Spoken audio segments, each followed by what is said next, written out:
हसन जहांगीर ने अपनी गायकी से दुनिया भर में पाकिस्तान का नाम रोशन किया। वो 35 मरतबा अमेरिका में अपने फन का मुजाहिरा कर चुके हैं, 3 मरतबा बांग्लादेश में अपनी आवाज का जादू जगाया और स्टेट गेस्ट बनने का एजाज भी हासिल किया। इसी तरह 3 मरतबा इंडिया में लाइव परफॉर्मेंस से भी अपने गुलकारी के शहर को रोशन किया। इंडिया में पजीराई का ये आलम रहा कि स्टेट गेस्ट और महाराजा गेस्ट बनने के साथ साथ बम्बई शो में हेलीकॉप्टर से एंट्री। इसके अलावा वो चाइना, कोरिया और दीगर ममालिक का भी दौरा कर चुके हैं। हुकूमत पाकिस्तान ने साल 2023 में हसन जहांगीर को मौसीकी में मुनफरिद और जुदागाना खिदमात के एतराफ में सितारा इम्तियाज से भी नवाजा है। हसन जहांगीर ने मौसीकी का सफीर बनकर जहांगीरी करने के साथ साथ पाकिस्तान में इस फन की तरवीज के लिए अपना किरदार निभाते हुए कराची की कदीम तैमूरिया लाइब्रेरी में म्यूजिक एकेडमी की बुनियाद भी रखी, जहां पॉप म्यूजिक के साथ सूफी म्यूजिक की तालीम दी जाती है। आर्ट्स काउंसिल ऑफ पाकिस्तान के पहले मुंतखब सदर मोहम्मद अहमद शाह की सरबराही में आर्ट्स काउंसिल शो कमेटी और सादत जाफरी पाकिस्तान के ऐसे बाकमाल फनकारों की कदरदानी में पेश है। आज की ये तकरीब इसी सिलसिले की कड़ी है।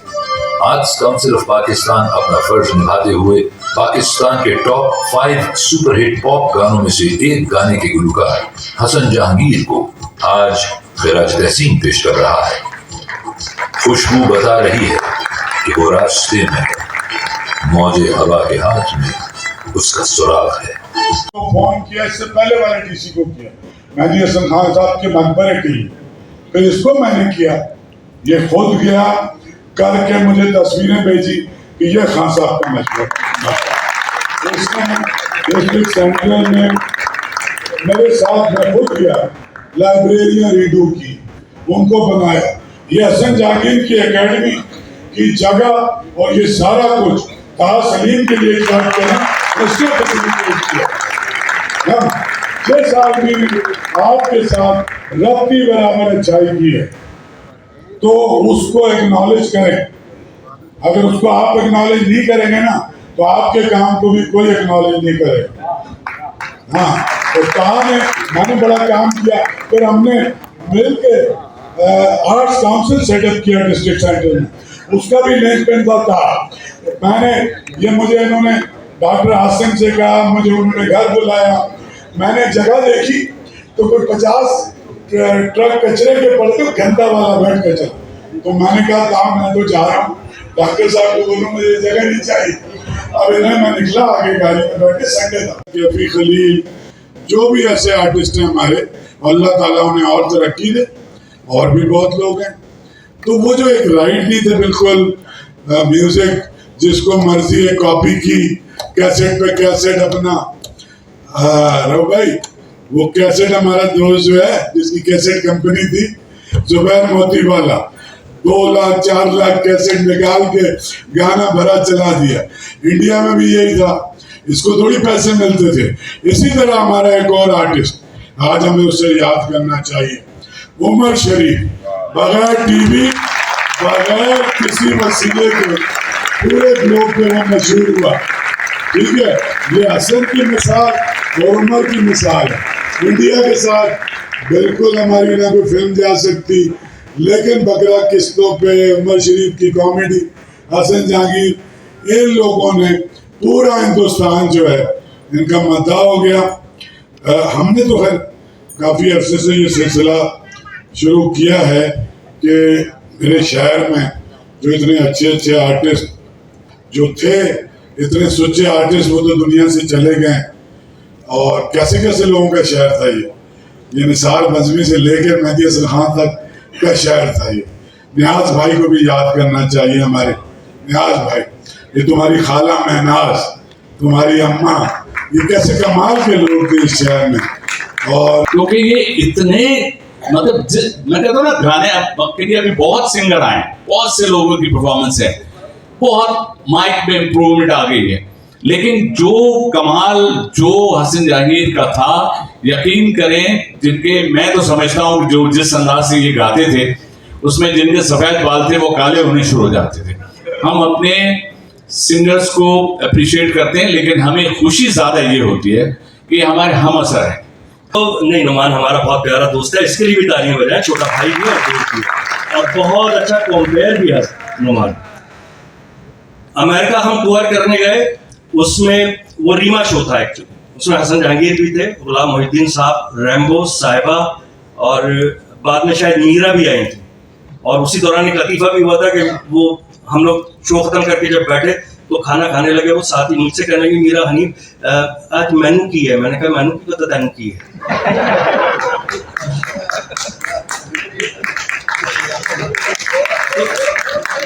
ये तो बाकायदा एक ऑफिशियल बन गया था। वहां पे जो ऑडिटोरियम का स्टाफ होता था वो अमेरिकन होते थे, वो हमारी उर्दू, पंजाबी, पश्तो, बलोची, ये सिंधी, ये ज़बानें तो समझते नहीं है। हसन भाई हर जबान में गाते थे, आखिर में इनकी एंट्री होती थी और इतना बड़ा शो जिसमें रीमा, गुलाम मोहिद्दीन, रैम्बो, साहिबा, सऊद भी थे शायद, सऊद, और आखिर में जब मैं कंडक्ट कर रहा था, जब मैं हसन जहांगीर की एंट्री अनाउंस करता था तो वो पूरा जो स्टाफ था वो हसन जहांगीर के साथ परफॉर्म करता था। उनसे पूछा कि भाई आपकी समझ में ये बोल आते हैं? उन्होंने कहा वर्डिंग समझ में नहीं आती, लेकिन इस आदमी की एनर्जी, इसकी परफॉर्मेंस, इसकी कंडक्टरशिप ऐसी है कि बस इसके साथ नाचने को दिल करता है। उस दिन मैंने अल्लाह का शुक्र अदा किया कि अल्लाह तेरा शुक्र है कि आपने हसन जहांगीर जैसे बड़े और एनर्जेटिक आर्टिस्ट को पाकिस्तान में पैदा किया। पाकिस्तान की आबादी ऑफिशियल अनऑफिशियल 25 करोड़ है, इंडिया की 140 करोड़ से ज़्यादा की। तो ये 25 करोड़ इतने टैलेंटेड हैं कि वो 140 करोड़ इनको कॉपी करने और इनका गाना बजाने पे मजबूर है। Thank you very much Hasan, अल्लाह पाक आपको और तरक्की दे। Thank you. उनका भी बड़ापन आप देख लेना। उसने मुझे यहाँ पे फ़ोन किया, कहेंगे यार वो हसन जहांगीर साहब को आप जानते हैं? मैंने कहा सर उनको कौन नहीं जानता, और मैं बहुत अच्छी तरीके से जानता हूँ और हमारे दोस्तों में से है। कहेंगे यार उनका गाना है हवा हवा, तो आप हसन जहांगीर से बात कर लें और मेरी भी उनसे बात करा लें कि अगर वो अपना गाना हमारी फिल्म के लिए दे दे तो हम बहुत उनके मशहूर रहेंगे। तो फिर मैंने अपने गुलमीद बलोच के ज़रिए फिर मैंने हसन भाई को बुलाया, ऑफिस में बैठे उनके मैंने बात करवाई। तो इस तरह से हसन जहांगीर ने अपना गाना उनको दिया। कोई मतलब उन्होंने कोई चीटिंग नहीं की कि चले जी ले लेते हैं फिर देखेंगे क्या होता है। सो ये एक अल्लाह पाक की तरफ से एक ऐसा इनायत है उसकी तरफ से कि ये बहुत, हम जितने भी आर्टिस्ट हैं, बहुत से आर्टिस्ट हैं यहाँ पे हमारे मुल्क में, लेकिन वो जो रिस्पेक्ट है वो बहुत कम आर्टिस्टों के हिस्से में आती है। तो आर्टिस्ट तो सब होते हैं लेकिन इंसान होना एक बहुत बड़ी बात होती है। तो अल्लाह पाक ने हसन जहांगीर को आर्टिस्ट होने के साथ साथ एक बहुत बड़ा इंसान भी बनाया है।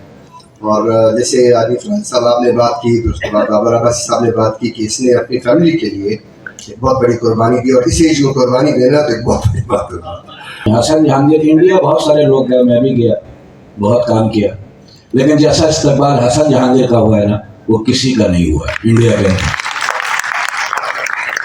मैं वहाँ था मौजूद, इसलिए मैं गवाह हूँ। हमारे यहाँ मसला ये है कि हम यहाँ पे मुंह पे तारीफ करते हैं, पीठ पीछे पता नहीं क्या क्या करते हैं। जिस दिन ये करना बंद कर दो ना पीठ पीछे वाली बात, अल्लाह की कसम हम बहुत तरक्की कर जाएंगे, बहुत तरक्की कर जाएंगे।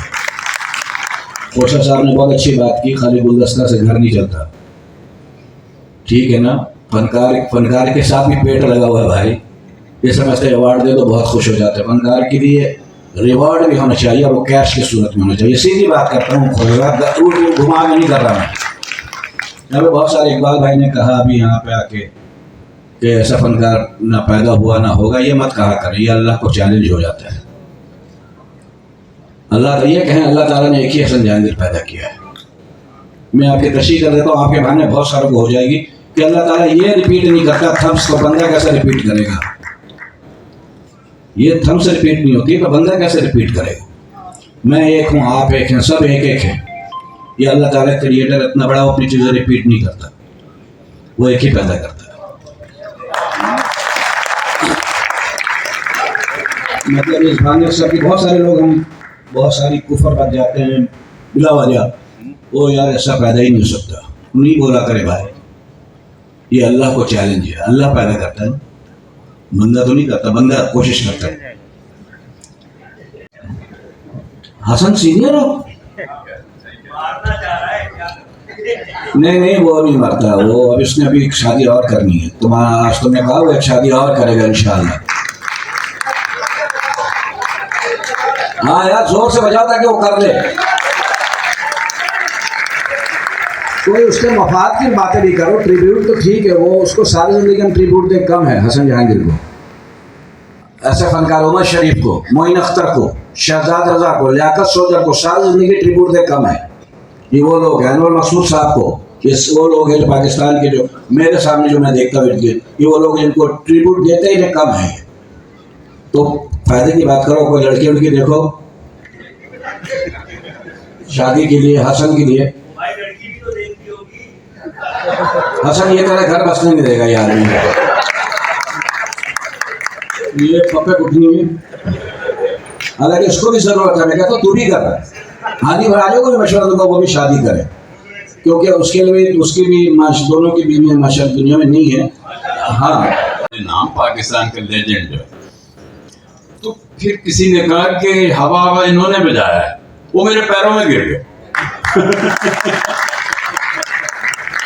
तो ये इतने पॉपुलर हैं। और जब ये स्ट्रगल कर रहे थे, मैं भी उन दिनों में लाहौर इंडस्ट्री में काम करता था। इंडस्ट्री बंद हो गई, कुछ ऐसे हालात हुए तो मुझे भी कराची आना पड़ा। तो मैं भी स्ट्रगल कर रहा था, ये भी स्ट्रगल कर रहे थे। तो मैंने इनको स्ट्रगल करते देखा और उसके बाद इनको अल्लाह ताला ने ये इज़्ज़त बख्शी है।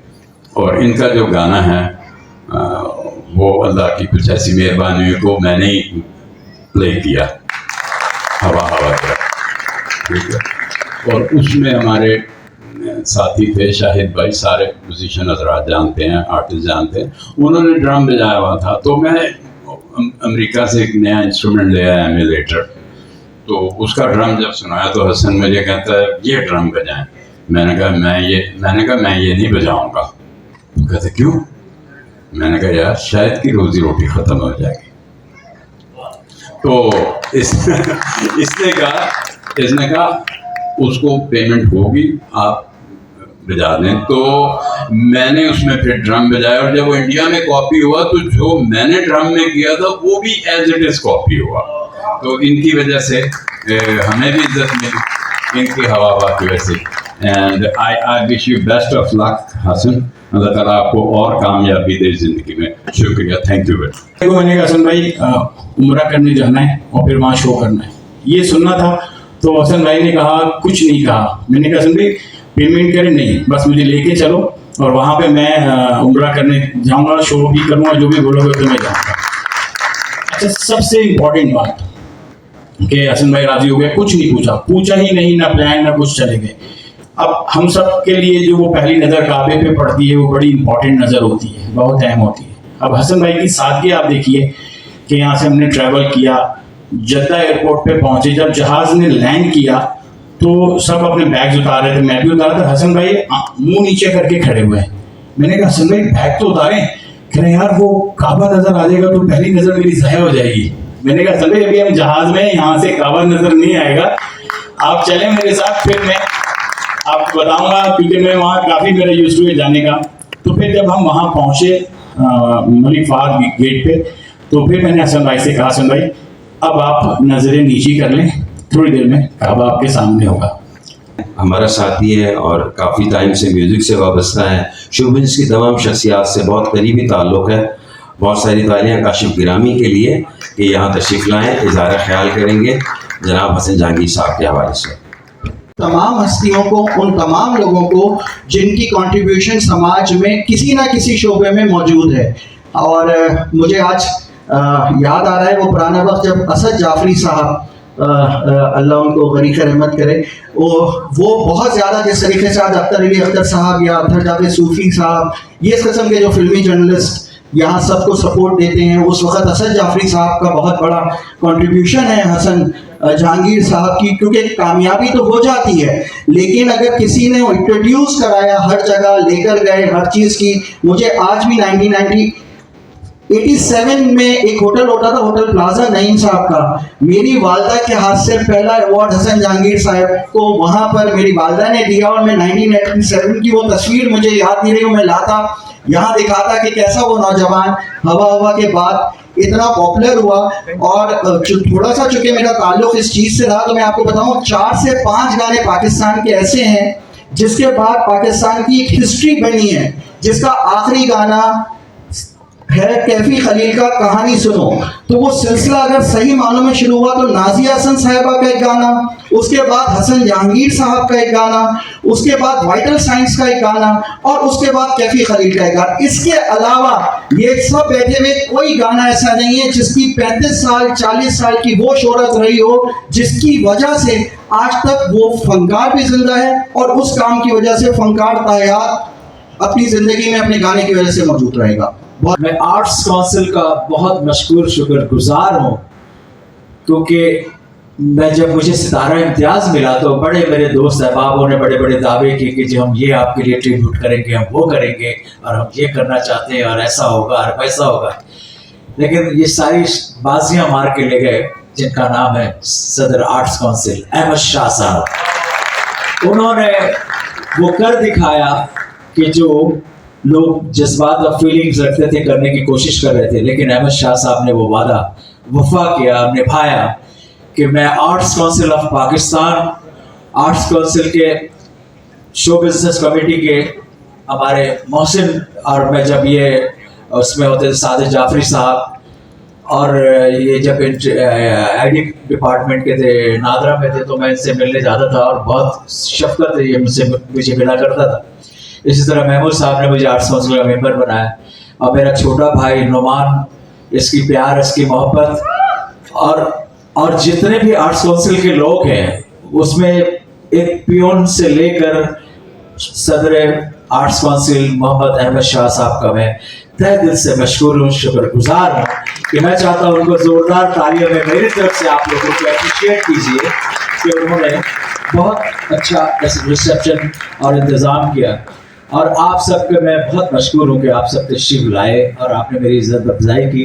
मेरे बहुत दोस्त हैं रोटरी क्लब के, इधर के, और भी मेरे दोस्त वो सब यहाँ बैठे हुए हैं, उनकी मैं बुला नहीं सका, उनसे मिल नहीं पा रहा, सबसे आपसे मिलूंगा। लेकिन मेरी कैरियर का जो आगाज़ हुआ म्यूज़िक की दुनिया में, तो वो मैं चाहता हूँ कि थोड़ा सा आपको मैं बताऊँ कि जब मैं शो बिजनेस में आ रहा था तो मुझे पहली दफ़ा मुझे म्यूज़िक की दुनिया में जब गाने का मौका मिला तो मेरे साथ ऐसा हुआ कि मैं गाना बाद में सीखा है मैंने, शोहरत मुझे अल्लाह रब्बुल इज़्ज़त ने पहले दे दी, परवरदिगार ने, ये मेरे साथ हुआ है। कि मैं शोज़ में जैसा भी बता रहे थे, मैं शाह साहब और मेरे दोस्त बता के गए कि मैं परफॉर्म करता था तो मेरा स्टाइल था, तो मैंने बड़ा सोचा कि पहले मैंने एनालाइज किया कि कितने बड़े बड़े नाम हैं, उनकी बजाय शोहरत क्या है। तो उस ज़माने पाकिस्तान पीटीवी पे लोग परफॉर्म करते थे, गाते थे, तो कभी लोग तारीफ करते थे, भाई वो सिंगर बड़ा अच्छा परफॉर्मर है, फिर कहते थे यार उसकी आवाज़ बहुत अच्छी है, फिर कहते यार उसका स्टाइल अच्छा है। ये सारी चीज़ें मैं सुनता रहा, देखता रहा। तो मैं अपने स्कूल में डिसाइड अपने सोचता था पढ़ने के दौरान, 6, 7 में था, मेरे क्लासों में पढ़ता था, तो मैं डिसाइड करता था कि मुझे क्या करना है। और स्कूल में जब फ्री पीरियड हो तो टीचर कॉल कर देते, हसन जाके गाना सुना। तो मैंने देखा कभी थोड़ा बहुत मुझे अप्रिशिएट करते हैं तो मेरे क्लास फेलो, तो मैंने सोचना शुरू किया। जब फिर एक छोटे से क्लब में मुझे मौका मिल गया तो मेरे हाथ में किताबें होती थी और मैं रात को जाकर उनके पास खड़ा रहता था गेट के, छोटा सा क्लब टाइप का था उस जमाने में, तो वो उसमें जगह इतनी होती नहीं थी, लेकिन वो सब अपना हारमोनियम और कॉन्गो बोंगो ढोलक तबला पे गा रहे हैं। अब मैं एकदम बच्चा सा छोटा सा मासूम, रखे भी नहीं थी, और मैं किताबें लेके किनारे में गेट पे ऐसे खड़ा रहता। तो उसने किसी ने कह दिया वो चाय ले आओ, तो मैं जाकर जल्दी चाय ला कर देता था। उन्होंने कहा यार वो सिगरेट मेरे लिए ले आना। अब मैं कभी अच्छे कपड़े पहन के चला तो उसने कहा यार ये घड़ी बड़ी अच्छी है, मुझे दे दो, मैं शो में जा रहा हूँ। किसने कहा चप्पल बड़ी प्यारी है। अब ये इस चीजें होता रहा, मैं सबके रिस्पेक्ट रिगार्ड में मैं लगा रहता था कि यार कोई ये ना सोच ले कि कल मैं यहाँ खड़ा भी ना हो सकूँ, तो मैं लगा रहता था। और उसी दौरान मैं कोशिश करता था जब कोई बड़े हारमोनियम वाले आया, कोई आया ना हो आर्टिस्ट, तो मैं फौरन उनके पीछे पड़ जाता था यार एक गाना मैं चाहता हूँ, ऐसा ये कर दे। तो उस दौरान बड़े रेडियो में बड़े मशहूर गाने बजा करते थे। तो उस जमाने में अहमद रफ़ी साहब के बड़े मशहूर गाने थे, किशोर साहब के, तो मैं उसमें जैसे एक गाना बहुत एक किशोर साहब का गाना था, चला जाता हूँ किसी की धुन में धड़कते दिल के तराने लिए। अब मैं ये गाना, फिर उसी तरह रुशी साहब का बड़ा मशहूर गाना था, दिल को जलाना है, दिल को जलाना हमने छोड़ दिया, दिल को जलाना हमने छोड़ दिया, फिरते थे मारे मारे तेरी गली में प्यारे, ले आना जाना हमने छोड़ दिया। तो उन्होंने देखा तुम तो अच्छा गाते हो। तो उस जमाने में उस क्लब के बड़े मशहूर सिंगर थे, वो लोग गाया करते थे, छोटे छोटे शोज होते थे। उस जमाने में ड्रम नहीं था, हारमोनियम और भोपू वाले माइक होते थे, उसको बहुत बड़ी बात होती थी। और ड्रम होता नहीं था, कॉन्गो बोंगो में फंक्शन हो जाया करता था। तो मैं उनके साथ जाने लगा, तो मैं सामान लगा दिया करता था स्टेज पे। उन्होंने हारमोनियम लगा दो और कॉन्गो यहाँ रख देना, और मैं जल्दी लगा के बस ऐसे खड़ा रहता था, तो लग गया। तो फिर मैं गाना शुरू, ये मैं चाह रहा हूँ कि ये बातें आपको पता नहीं चली चाहिए, ये चीज़ें हकीकत से लोग मुँह चुराते हैं। तो मैंने जो स्ट्रगल किया, जो मैंने लाइफ गुजारी, जो फेस किया, मैं चाहता हूँ आपको पता चलना चाहिए। आज मुझे अल्लाह ने जिस मुकाम पे खड़ा किया, इसमें मैं अपने माँ बहन भाइयों दोस्तों का मशकूर और शुक्रगुजार हूँ। अल्लाह रब्बुल इज़्ज़त, अल्लाह मोहम्मद मुस्तफ़ा सल्लल्लाहु अलैहि वसल्लम पे जन्नत पाक बार इमाम के सदके में यहाँ खड़ा हूँ मैं आप लोगों के प्यार से। तो मेरी कोई हैसियत नहीं है, मेरी कुछ भी नहीं हूँ मैं, ये सिर्फ आप लोगों की दुआएं, उनका प्यार, उनकी मोहब्बत है। तो फिर मैंने गाना शुरू कर दिया। और उनके एक दिन बारिश हो रही थी, तो वो मैं फाइन आर्टिस्ट हूँ, बहुत अच्छा पेंटर हूँ मैं। कंधे पे सीढ़ी रख के मैं बोल्डन मार्केट से कमर हाउस जाता था, तो मेरे पास बड़ी बड़ी कंपनी के बोर्ड्स होते थे, वो मैं लिखा करता था धूप में खड़ा होकर, चश्मा लगाकर। धूप इतनी होती थी तो मैं लिखता था। और कंधे पे मैं लोगों के साथ में खाना डर से नहीं खाता था कि मेरे हाथ में कलर्स इतने होते थे कि मैं गंदे हो जाते थे हाथ, तो वो वॉश भी करे तो नहीं होता था। तो मैं खाना उनके साथ खाने में शर्माता था कि यार मेरे हाथ उनको नजर आएगा, अजीब लगेगा। तो खैर बहरहाल ये सारी चीजें हम फेस करते रहे, लेकिन मुझे सीने से लगा लूंगा तुमको, मैं चुरा लूंगा तुमसे, दिल में बसा लूंगा। अब मैंने उनको कहा ये गाना मैं गाऊंगा, उन्होंने जाकर खुद गा दिया।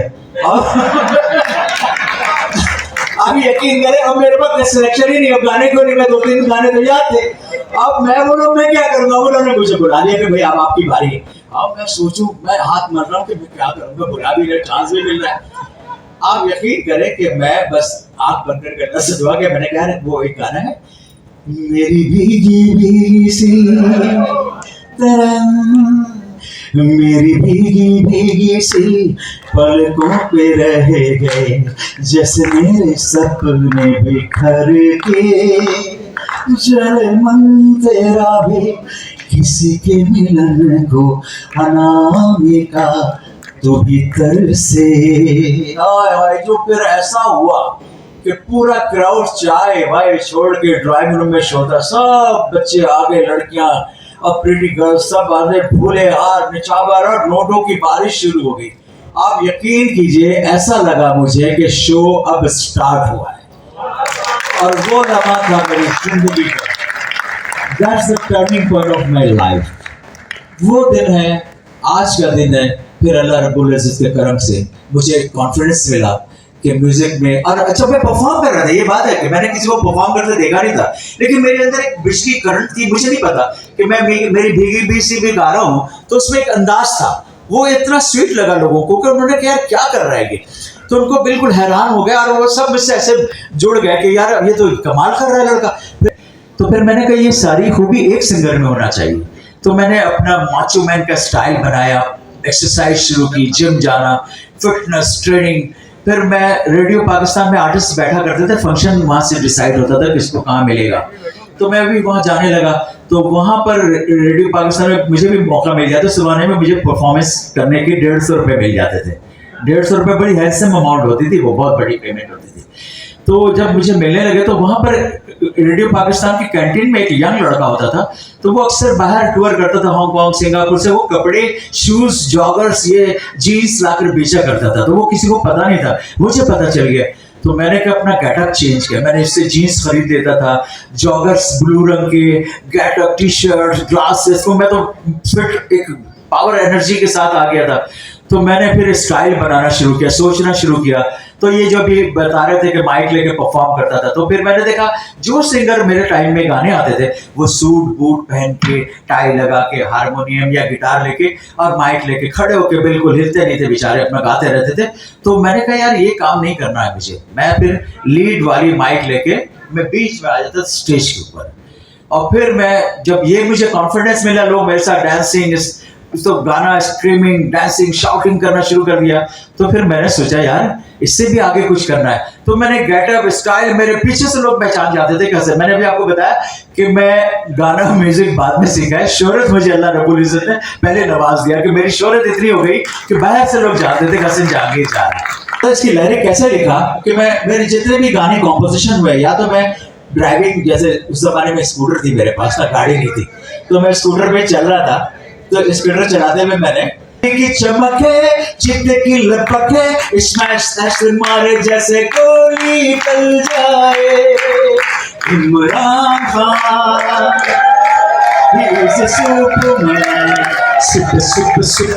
सुपरमैन। तालियां फिर जोरदार बजाए ना, ऐसे क्या बारिश की तरह। He is a Superman। तो गाड़ी साउंड आते थे गोली का, तो बहुत इतना पॉपुलर हुआ है। नया है ये जमाना, lipstick nail polish powder scent मेरे लिए ला रहा हूँ। मेरे म्यूजिक डायरेक्टर भागे घर, उन्होंने कहा यार इसके वोकल मैं नहीं कराऊंगा। सलीम साहब है यहाँ के इंजीनियर है रिकॉर्डिंग के, वो इसकी गवाही देंगे कि वो चले गए और वो बता रहे मैं गा रहा हूँ बूथ पे। आज शालीमार स्टूडियो बहुत दूर थी, वोकल बूथ वो समझ लो मोहम्मद हाउस। तो मैं आजा ना दिल है दीवाना, रोक के चाहे लाख जमाना, कह देना ये दिल है दीवाना, डुडुम टाप टाप टाप डुडुडुडु। तो ये गाना मैंने रिकॉर्ड किया पहली दफा, और ये गाना आप यकीन करें जब मैं गा रहा था शालीमार स्टूडियो में, तो वो इतनी बड़ा प्रोजेक्ट था कि मैं, और पूरा समझिए मैं अपने कांधे पे लेके चल रहा था उस एल्बम को।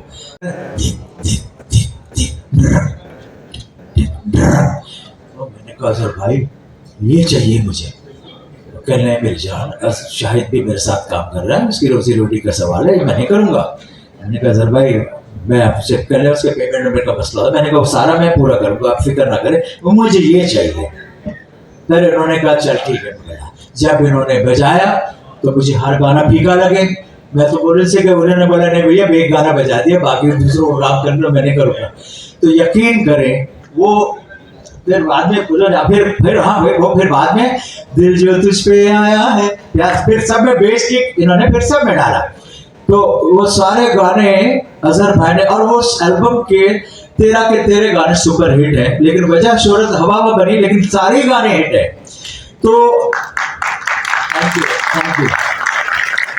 तो जब ये एल्बम रिकॉर्ड हो गया और जब इसकी लॉन्चिंग थी 86 में हमने रिकॉर्ड किया, 87 में लॉन्च होना था। 87 हाँ बैठा दीजिए, 87 में लॉन्च हुआ। तो ईद पे लॉन्च हुआ। उस जमाने में एक हमारे सिंगर थे जफर इकबाल जफरी साहब, उस उन्होंने पुराने गाने रिमिक्स किए थे, किशोर के, लता जी के, बड़े बड़े बहुत खूबसूरत गाते थे वो। तो उन्होंने वो एल्बम लॉन्च किया नई टेक्नोलॉजी के साथ, नया इंस्ट्रूमेंट, नया साउंड क्वालिटी के साथ। तो वो गाना जब नया लॉन्च हुआ तो हर तरफ बज रहा था, भूल जा मेरे दिल, ये सब जिधर जाऊं मैं बोलूँ यार मैं दुकानों में जा रहा हूँ कि यार मेरा गाना कहीं नहीं बज रहा, पोस्टर नहीं, और मैं समझने बिल्कुल मेरी मौत हो रही है। मैंने कहा अल्लाह मैंने इतनी मेहनत किया है यार, मेरा तो कुछ, फिर मेरे अंदर एक कॉन्फिडेंस जरूर अल्लाह ने दिया था। नाइट क्लब से लेके डे क्लब में हर तरफ दुनिया में तो मैं आप सबका बहुत मशहूर और शुक्रगुजार हूँ कि आप सब आए, बहुत इज्जत अफजाई की।